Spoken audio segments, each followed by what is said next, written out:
अगर आपके पास Poco C71 है या फिर 61 है तो उसके अंदर आप अपने फ़ोन में फ़ॉन्ट स्टाइल कैसे चेंज कर सकते हैं या फिर टेक्स्ट स्टाइल आप अपने फ़ोन में कैसे चेंज कर सकते हैं। तो सबसे पहले आपको जाना है सेटिंग पे। यहाँ पे आपको दिख जाएगा डिस्प्ले एंड ब्राइटनेस, इस पर आपको टैप कर लेना है। नीचे की साइड जाओगे तो यहाँ पर आपको दिख जाता है फ़ॉन्ट, इस पर आपको टैप कर लेना है। टैप करने के बाद यहाँ पर आपको काफ़ी सारे फ़ॉन्ट देखने को मिल जाते हैं। जो भी आपको लगाना है उसको आपको ऐसे टैप कर लेना है। टैप करने के बाद फ्री का ऑप्शन आएगा, इस पर आपको टैप करके डाउनलोड कर लेना है और अप्लाई कर देना है। ठीक है, तो आपके फ़ोन में अप्लाइड हो जाता है। अब यहाँ पर आप देखोगे आपका फ़ॉन्ट का स्टाइल बिल्कुल आपके फ़ोन में चेंज हो जाएगा। ठीक है, और रही बात अगर वापस से आपका जैसा फ़ॉन्ट था वैसा ही करना है तो वापस से आपको डिस्प्ले एंड ब्राइटनेस पे जाना है, सबसे लास्ट में जाना है, फ़ॉन्ट पे टैप कर लेना है।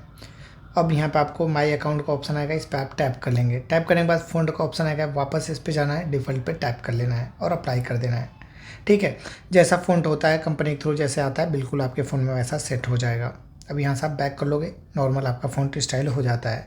अब रही फ़ॉन्ट सेटिंग की बात, तो इस पर आप टैप करोगे तो यहाँ से भी डायरेक्टली आप फ़ॉन्ट स्टाइल चेंज कर सकते हो। बाकी अब यहाँ से आपको साइज़ का भी ऑप्शन मिल जाता है, यानी कि आप साइज़ भी छोटा बड़ा कर सकते हो। ठीक है, तो इस तरह से आप अपने फ़ोन में कर लेंगे। बाकी यहाँ पे आप टैप करोगे तो यहाँ से भी आप छोटा बड़ा मतलब डार्क और लाइट कर सकते हो, जैसे कि आप बोल सकते हो बोल्ट और नॉर्मल आप कर सकते हो। तो मैं बाय डिफ़ॉल्ट करके रखता हूँ, बाकी आपके ऊपर है, यहाँ से आप जाके यहाँ से भी सेम चेंज कर सकते हो। बाकी अगर वीडियो अच्छी लगेगी तो लाइक कमेंट शेयर सब्सक्राइब कीजिएगा। मिलते हैं नेक्स्ट वीडियो, तब तक के लिए बाय बाय।